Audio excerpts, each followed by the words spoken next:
momentous occasion. Ladies and gentlemen, please let us welcome the former Deputy Prime Minister of the Republic of Zimbabwe and Director at the Institute of the Future of Knowledge, our next keynote speaker, Professor Arthur Mutambara.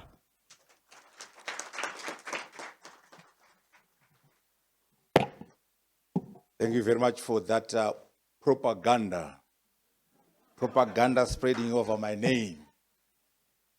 Thank you very much, Professor Zondi, President Banda, the team that put this together. Thank you so very much for this opportunity. Mine is a keynote with a difference. I'm here to facilitate dialogue. I'm here to give a framework which we can use to evaluate SADC, to have a sense of how we can reflect at 30. The first point of departure is to say, what is the history? What is the history of SADC? And what does that teach us? What is the meaning of that history? And as we reflect at 30, what can we learn from that history? Then we say, what is the vision of SADC? What is the mandate of SADC? What is the mission? Is that vision correct?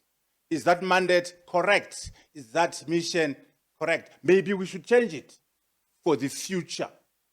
Also, have we actually implemented our vision in the past and currently? Then specifically, there's what is called the Vision 2050, the SADC Vision 2050. Is that vision good enough? Is that grounded? How far have we gone in terms of implementing that Vision 2050? What are some of the SADC success stories? I'm being called one of the success stories. I'm not sure the GNU in Zimbabwe was a success story. We'll see. Strategic initiatives for SADC. How are they going? How are they being implemented? Are they sufficient, or they must be revised so that we can have better results in SADC? It is my view that within the context of these matters, we can do our reflections at 30. We can then sharpen our understanding of SADC and then shape our way forward on the context of that. What is the history of SADC? SADC is an institution that comes out of this struggle for liberation. We always forget that. SADC came from the frontline states.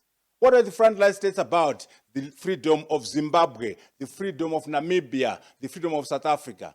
So the history is very important so that when we do things today in SADC, we understand the foundation. The frontline states, Nyerere, Samora Machel, Kaunda. And then in 1980, they came together and formed SADC with a double C. What was the motivation? To advance the liberation of South Africa and Namibia. Reduce dependence on apartheid South Africa. That was the SADC with a double C.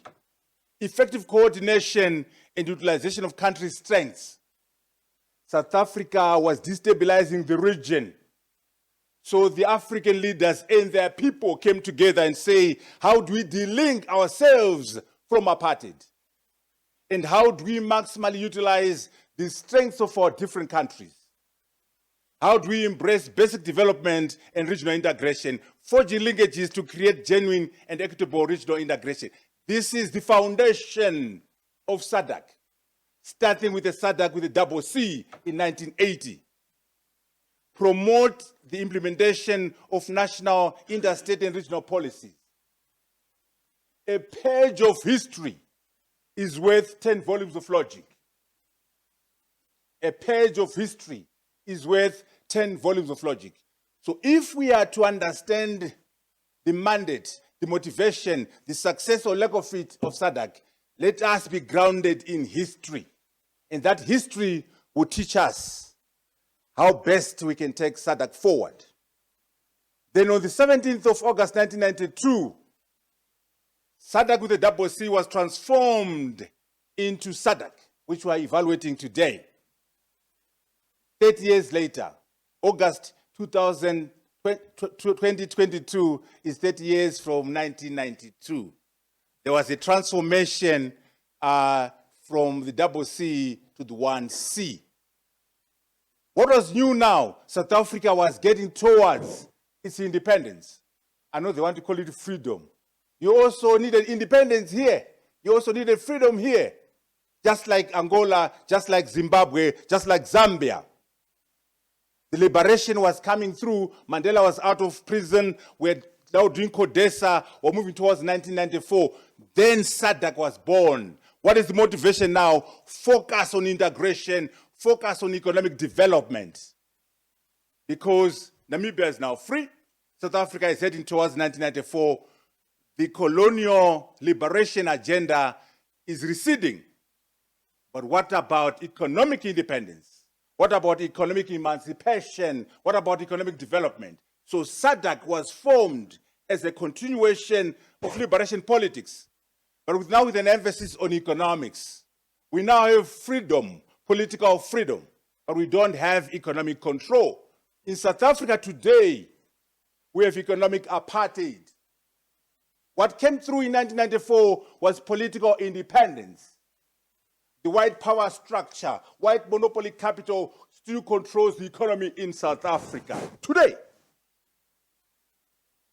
You must understand that so that we can evaluate the role of SADC effectively.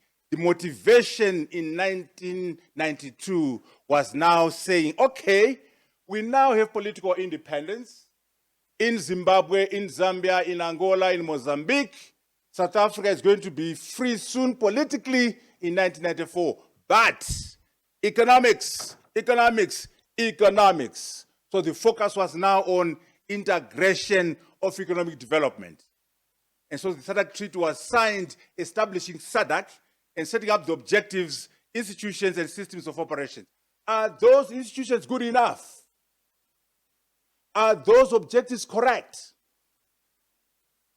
Are the systems working well? That is the motivation, Professor Zondo. Let us review that and see whether that treaty must be revised. I know there have been changes already, but let us investigate and see whether the SADC Treaty, as currently structured, is serving our purpose.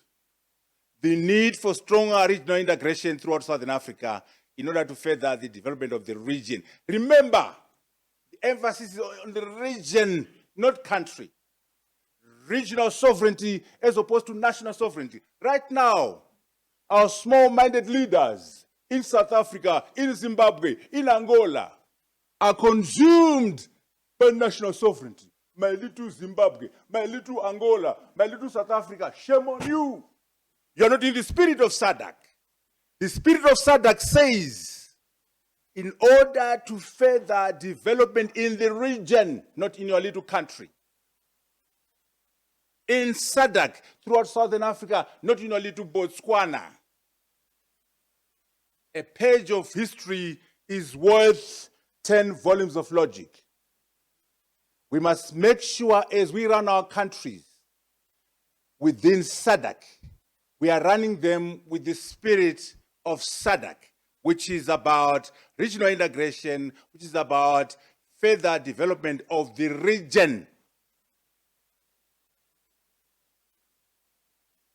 Regional sovereignty is more important than national sovereignty. You know, the challenge, Dr. Banda, is that we have a challenge of leadership. The caliber and quality of our leaders today is very different from the founding fathers. Kwame Nkrumah, Nyerere, Ben Bella. There's nobody in this continent right now who is in the genre or caliber of Ben Bella or Kwame Nkrumah.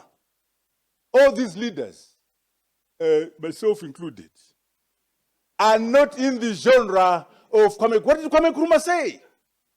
What did Kwame Nkrumah say? We as Ghanaians are prepared to surrender our sovereignty in part or in total in pursuit of African unity. How many African leaders can say that today? None. They are pursuing national agendas. They are pursuing national policies. What did Ben Bella say? We must die a little so that Rhodesia can be free. We must die a little so that South Africa can be free. Ben Bella from Algeria was prepared to die a little. Are you prepared to die a little in South Africa so that Zimbabwe can be free? Are you prepared to die a little as Angola so that Botswana can have economic development? Now it's no longer about political freedom. Who in South Africa can say, we as South Africans are prepared to surrender our economic prosperity in part or in total so that there's African prosperity? That's the Kwame Nkrumah of 2022. Compromising, giving up on national economic prosperity so that there's collective SADC prosperity. So we have a leadership issue where we are national interest driven as opposed to continental interest driven. What were the objectives? Achieve economic development, peace and security, economic growth, and poverty alleviation in the region, not in Botswana, not in Malawi, but in the region of SADC, the 14 countries, all of them. Enhance the standard of living and quality of life of the peoples of Southern Africa. When you see Ramaphosa in South Africa, Mnangagwa and Zimbabwe, when they go to parliament, when their ministers of finance go to parliament, how many of them have said, we are presenting this budget in South Africa in keeping with the objectives of SADC? As agreed at SADC, we are going to spend so much in this area in accordance to the aspirations of SADC. How many ministers of finance in Malawi have gone to cabinet, have gone to parliament and presented budgets premised on these objectives? No, we don't do that. We present national budgets, national policies. We don't walk the talk of regional integration. We're driven by national aspirations. SADC will never succeed unless and until a minister of finance says, I'm here presenting this budget in accordance to Agenda 2063. As agreed at the AU, we're going to do the following.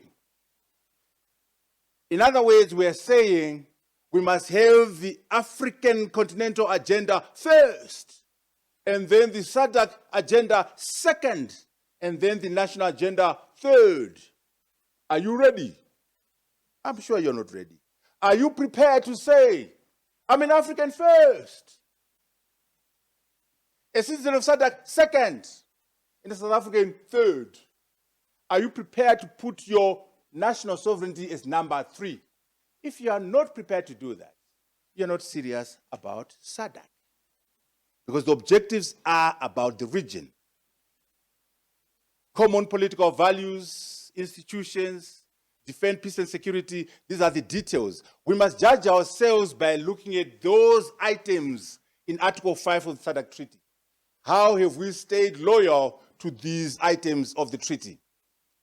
The Secretariat is the engine of SADC. Is it well structured in terms of capacity?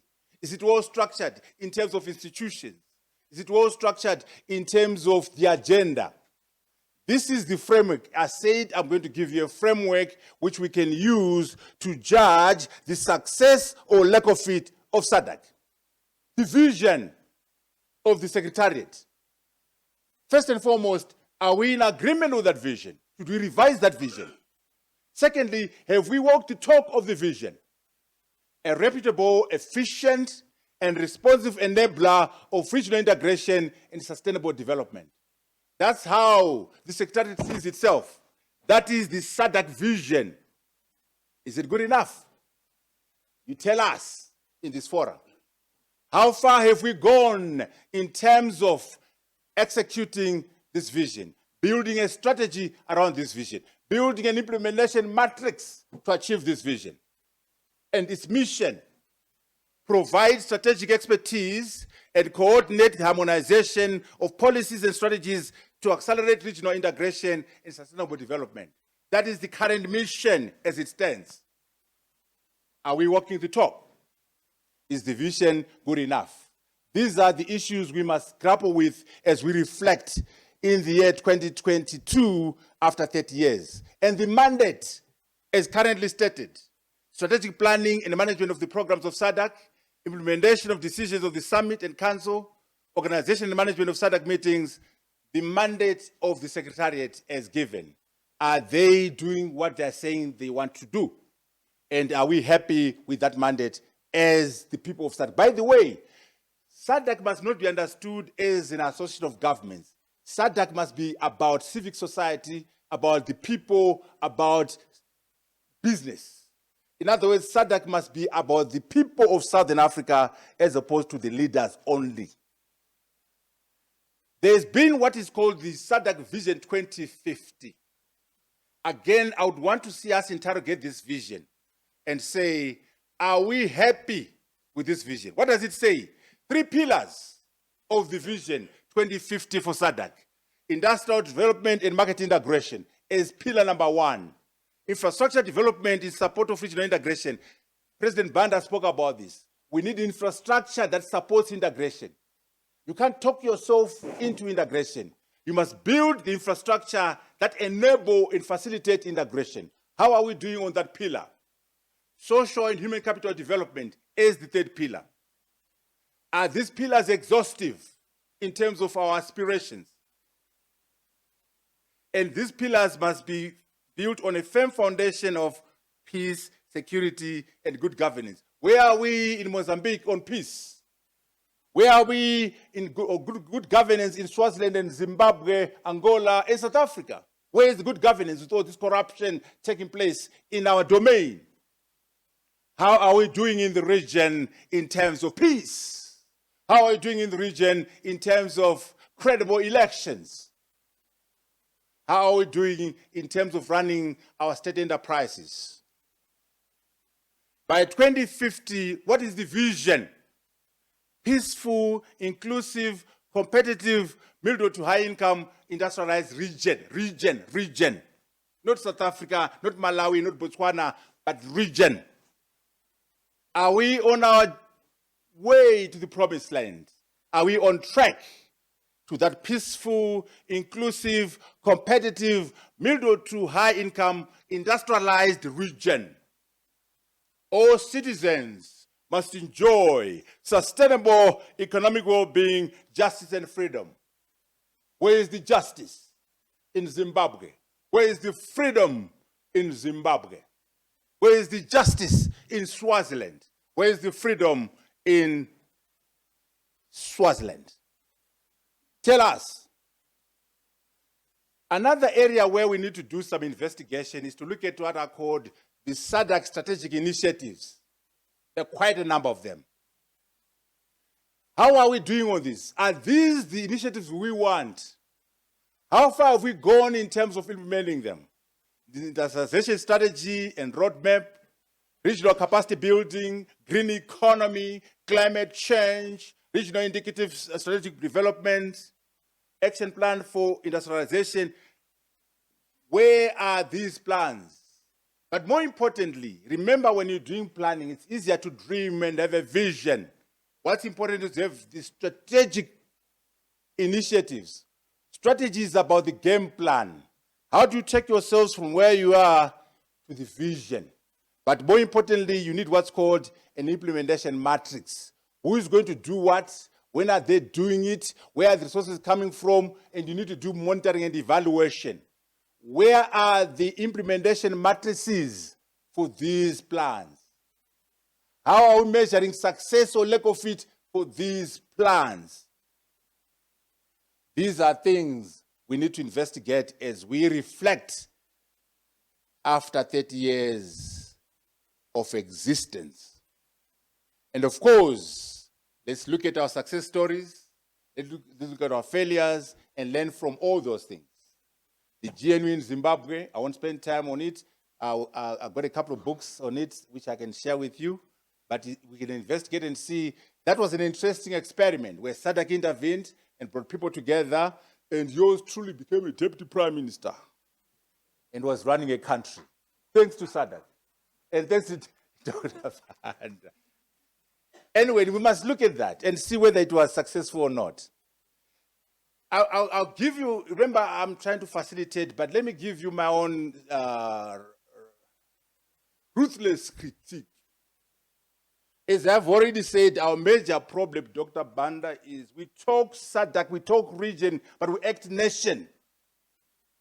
We think about Malawi, we think about Botswana. Then as an afterthought, we say, okay, how about SADC? Our motivation, our planning is nation-centered, state-centered policy formulation, national budgets. I want us to say, why don't we influence our societies, our businesses, our governments to think about the region first, what's good for the region, and then we go down to the nation. Let us not pay lip service to regional integration. That's my major contention there. Number one. Number two, you know, when I look at all those things I've outlined, the vision, the mandate, the mission, I don't see any link to the continent. I don't see where they say SADC is going to link up with the Africa Continental Free Trade Area in this way. I don't see where they say, according to Agenda 2063, we in SADC are going to do the following in keeping with Agenda 2063. Don't miss the forest for the trees. SADC was formed as an agenda to have continental integration. Remember the big debate in 63 between Nkrumah and Nyerere. Nyerere and Nkrumah had a big debate. Nkrumah was saying, no, let us move quickly and set up the United States of Africa. Let us not get comfortable in our little countries as presidents and prime ministers. We become too comfortable. Let us rush and move to the United States of Africa. Nyerere said, no, let us go gradually. We build SADC. We build ECOWAS. We build East African Community. We build Maghreb. And then we bring them together, we get our African continental integration gradually. And Nkrumah was, that is dangerous because we never get there. We become very comfortable in our capacities as prime ministers and presidents. Unfortunately, Nkrumah lost the debate and Nyerere won. That's why we have these regional bodies, East African Community, SADC, COMESA, ECOWAS, Maghreb. The motivation is to then bring these ranks together and have the United States of Africa. Are you aware? Are you ready? So when you do SADC, there must be a link between SADC and the continent. But guess what? There's a problem. A problem because when we are successful, Professor Zondi, when we have the United States of Africa, there'll be one president for the continent, coming from Gabon, maybe. And Ramaphosa will be Minister of Agriculture for Africa. Mnangagwa will be Minister of the Police for Africa. Chakwera will be Minister of Local Government. These African leaders are not ready to be ministers. These African presidents, they want to be president of starving people. A successful integration of the continent will result in a unitary state of Africa. And don't say it's impossible. America has one president.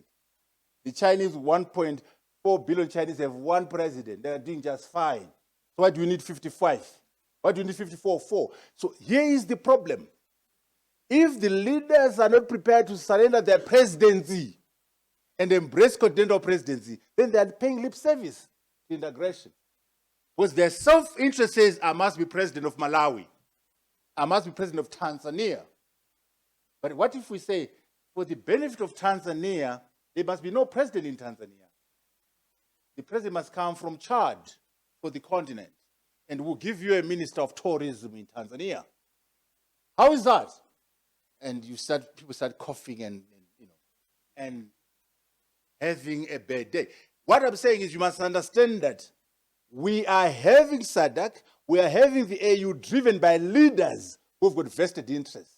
And their interests are not linked to what we want in SADC. So I'm saying back to SADC, I want to see in the SADC documents a link to the vision of the United States of Africa. I want to see in the SADC documents a link to the Africa Continental Free Trade Area, a link to Agenda 2063. It's not there.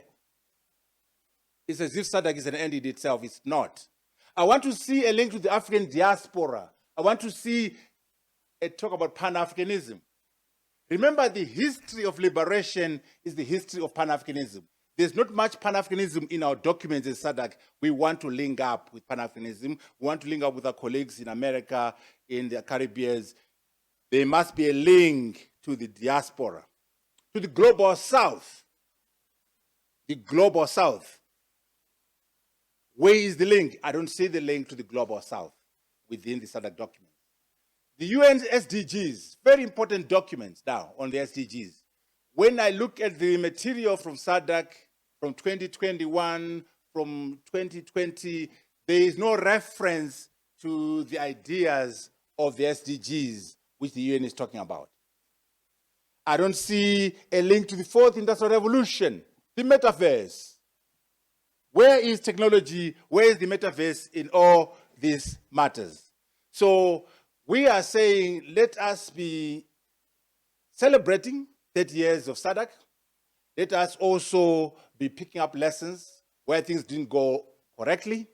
And remember, numbers are very important. Scale is very important. Part of the secret of the Chinese success story is 1.4 billion Chinese working together. Can you imagine if you had to rock up and say, here come, I'm the African. I speak on behalf of 1.3 billion Africans. I'm speaking on behalf of a collective GDP of $2.5 trillion. You will make more sense when you are united like that. And they will deal with you not out of love, but out of economics. Now, an issue was raised here by Dr. Banda. Why are we having South Africa negotiating with the EU? Why are we having South Africa negotiating with America? Or Botswana negotiating with the EU, Rwanda negotiating with America? You get shortchanged. You undermine SADC, you undermine ECOWAS, you undermine the East African community, you undermine Africa. We must not have any bilateral arrangements between South Africa and Europe. No, Mr. Ramaphosa. We must have no deals between Kagame and Europe. No, Mr. Kagame. What we need to do is to approach Europe as the African continent. 1.3 billion people with the same agenda, same arguments. $2.5 trillion GDP working in our favor. Our natural resources pulled together. That's how we can succeed, as opposed to the bilateral arrangements where little Botswana negotiates with the Americans, or even the Chinese for that matter. The Chinese will benefit when they negotiate with individual countries. It's not in our interest to do that. Can you imagine if we had to negotiate as SADC, pull our diamonds and our gold together, then we'll be able to finish. We are finishing, we are concluding. So all we are saying is, let us look at the ambitions as stated and the aspirations and say, are we happy with the ambitions as stated? Are they limited? And then have we lived up to our ambitions in terms of those stated ambitions? And then also celebrate what has been achieved and also understand the sources of our failures. And then understand that there's no such thing as a free lunch. There's always a trade-off. If you are going to push up national sovereignty, you do it at the expense of collective sovereignty. If you are going to push regional sovereignty, that will be achieved at the expense of national sovereignty. You can't have it both ways. That's why I gave the analogy of this president. It's a dramatic illustration of the challenges that if we're going to unite in SADC and have a common currency, and a common defense force and all these things common, it means you need to play down the national issues. There's a video going around about the MSc health from Limpopo. What does that say about SADC? The remarks of that woman and the views of xenophobia. What does that say about the motivation behind SADC? You can't have it both ways. Well, let us make sure we understand the trade-offs and put Africa at the center of our discussion, put history at the center of our discussions, and also be clear on what we want as Africans. What we want. These borders are not your borders. President Banda was telling us of borders where the borders run through a village. People are this side. A border runs through a house. The bedroom is this side. The kitchen is that side.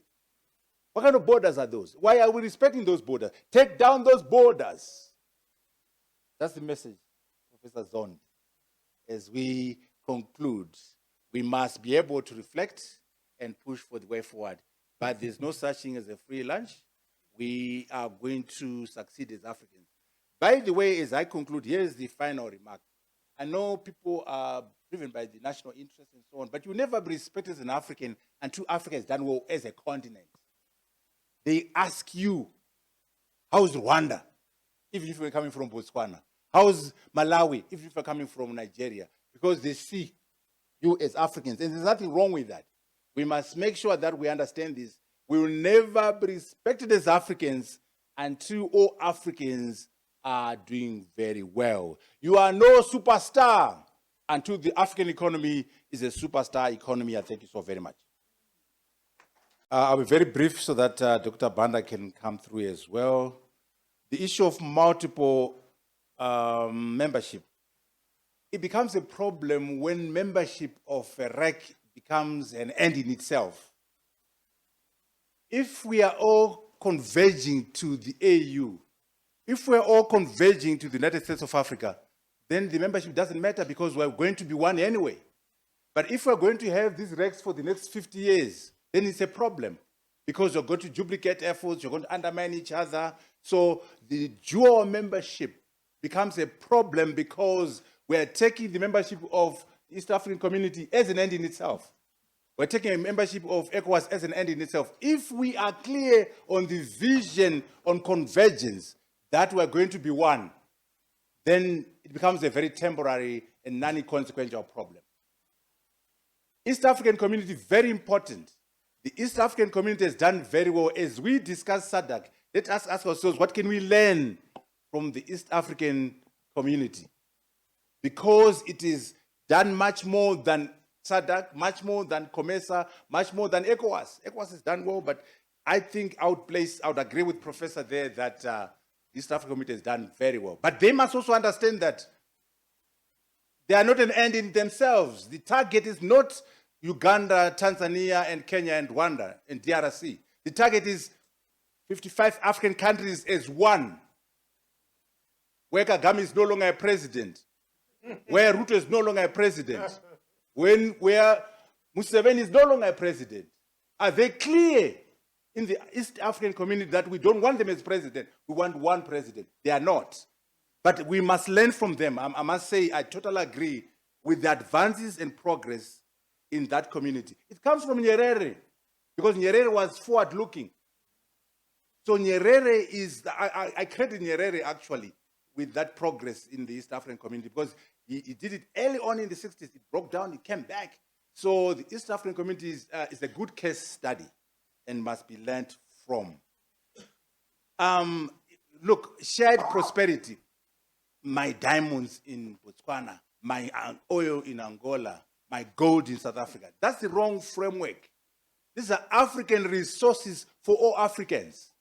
So if we understand it that way, we can collaborate and make sure. Can you imagine if we put together our diamonds in Botswana, in Angola, in Zimbabwe, in South Africa, we will dominate the global diamond industry.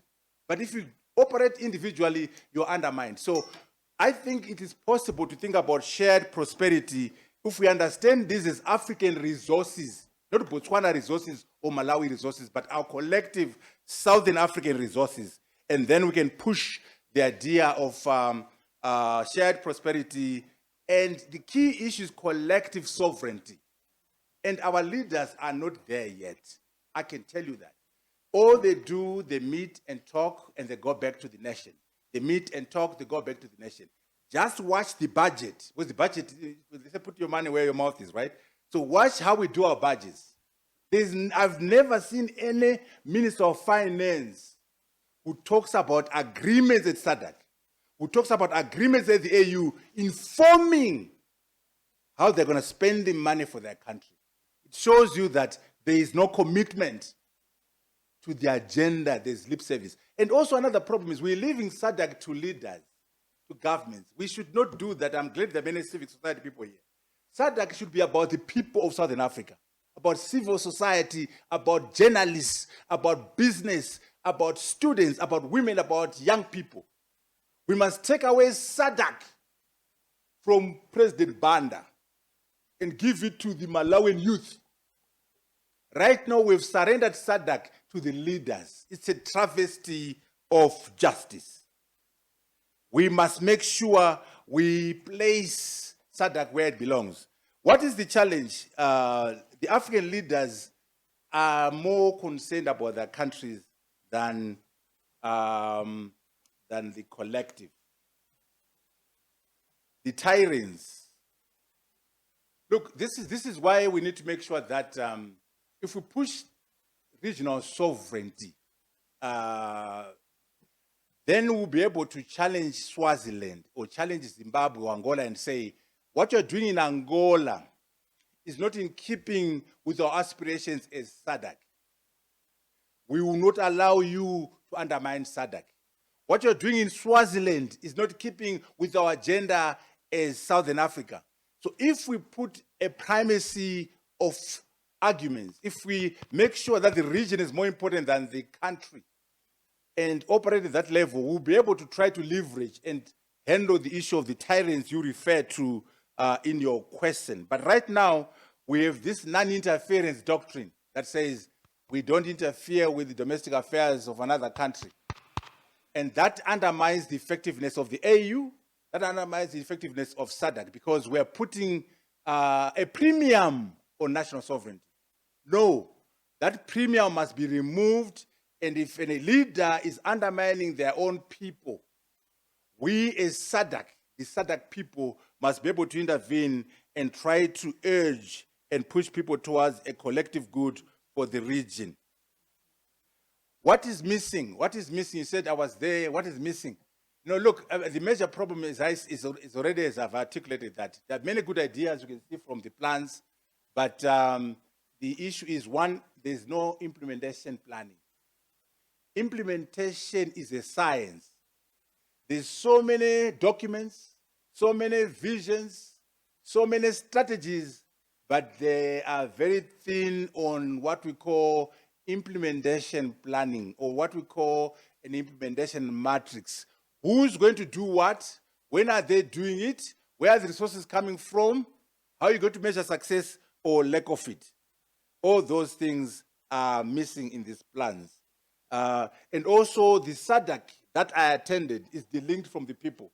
I've never seen a president who comes from SADC and feed back to his own parliament and say, last week we had a SADC meeting, and gives a report to the national parliament. That's another reform we need to do. After the SADC summit, why don't you come back as president, as prime minister, and report back to your parliament and have a debate on the SADC resolutions? It's not happening. So it's only happening at the top there. So there's the linking that's happening. Xenophobia. You know, I think it's tough, because what we need to do is, if South Africa could understand that when SADC succeeds, everyone will do well, then they will be able to handle their issues without these issues of xenophobia. And also, the xenophobia is poor versus poor. The victims of apartheid, the victims of economic apartheid are attacking other Africans over crumbs, whereas the economy itself is not controlled by those individuals. So we need to make sure economic development takes place in South Africa, the economy performs, and the economy is benefiting ordinary folks, so that Africans don't fight each other over crumbs, but rather the economy is benefiting the majority. So we must understand that when SADC succeeds, Zimbabwe will succeed. When SADC succeeds, Malawi will do well. But right now, our thinking is very national. We must always remember that collective success of the region will lead to the individual successes of the individual countries. But it's important that we understand SADC as an objective for the people, not for the leaders. It's important that we come to terms with that understanding. But also realizing that the people in South Africa have problems also because the economy has not benefited the majority of the South African folks. I thank you very much. Yeah. There's a question which was not answered on the issue of African leaders being afraid of white people. The challenge we have right now is the lack of ideological clarity among our leaders, lack of consciousness in our leaders. There's no Pan-Africanism in these leaders, and hence you find the deference to Europe, the deference to cash, the deference to money as opposed to principle. So that's one of the challenges we have, the death of leadership. Among our leaders across the continent, there's a challenge of ideological consciousness and clarity. The last point, Professor Zondi, is the issue of regional attractiveness and regional competitiveness. We must understand this. South Africa won't be competitive if Malawi is not competitive. South Africa won't be attractive unless and until Botswana and Zimbabwe are attractive. Why am I saying this? An investor sitting in Japan, an investor sitting in New York will say, is the region attractive? Is the region stable?